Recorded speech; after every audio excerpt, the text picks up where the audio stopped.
warahmatullahi ta'ala wa barakatuh. To all the RipRight Hadith disciples, YouTubers, and viewers, welcome back to another video on RipRight HD. And your boy Islam is about to hit the weights heavy with a routine from my boy Nolan, triceps and biceps. Stay tuned. هذا حد العالم هذا طالق هذا راسخ والى اخره تحت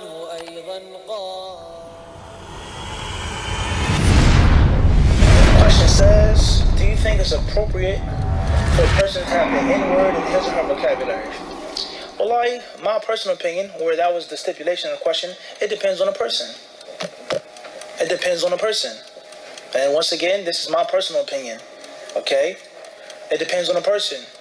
I would humbly say, from my limited research, when we start talking about racism, colorism, you start talking about slavery, you start talking about the caste system, it exists without a doubt in history and in different cultures.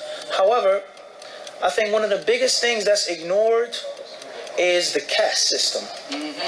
And sometimes the caste system is stronger than actual racism or colorism. Many books that you read or movies that you may watch or documentaries or storybooks, school books, whatever the case may be, they'll talk about racism or slavery and they'll restrict it just to a race thing, a black and a white thing, which is not always the truth. Okay, rather among whites there's caste. High-born, low-born, noble, peasant, owner, landowner, a landlord. What is the word landlord? You know where the word landlord comes from? It's a very old word, a lord of land. Someone who's higher and above people that are beneath him, even though their skin may be more pale.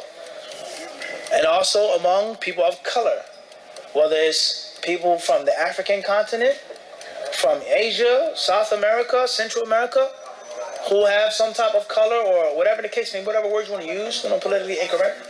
They may treat certain people of their own race or their own ethnicity beneath them.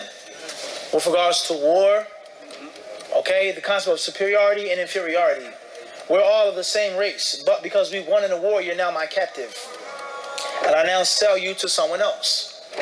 Everybody understand this? So it's not always necessarily a thing of color, but it's oftentimes a thing of And the same applies with regards to the N-word and with regards to the urban lifestyle. Oftentimes, it's not a black and a white thing.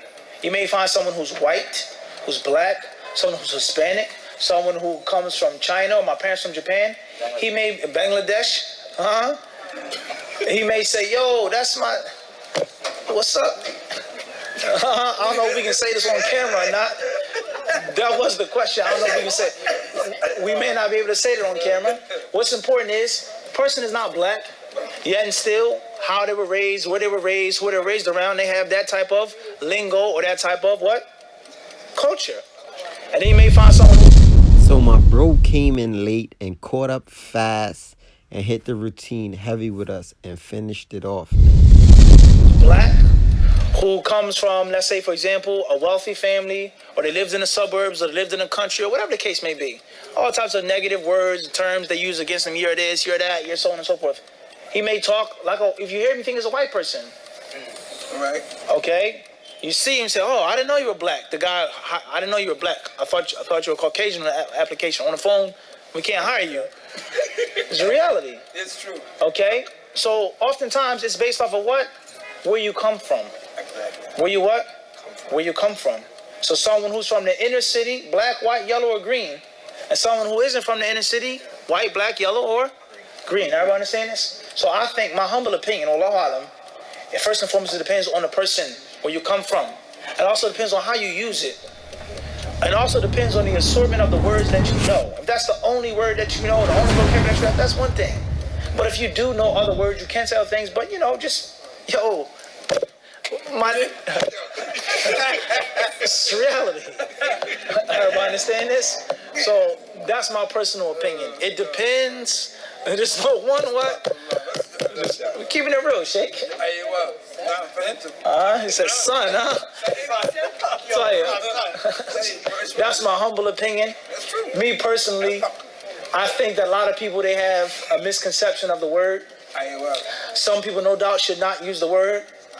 Some people should not say the word. And then some people, you say, oh, wa alaikum salam. Yeah, brother Fulan, that's my man. It depends. What? It depends. Wallahu a'lam. Yeah, I mean, before we go any further, we all know the history of the word, or we should know the history of the word. Okay? And being a term of scorn, or also being a term of endearment, meaning like, that's my man, that's my homie. Or the term sometimes is just used for a person. Yo, let me tell you what this thing said, man. Somebody may say that. And the person is not black, or just a person. Right. So it depends on how it's used. That's correct. It depends on who says it, how you say it. Are there better words? No one is going to disagree with that. No one is what? Going to disagree with that. However, you have to look at the context of the word, because sometimes it's used meaning beloved.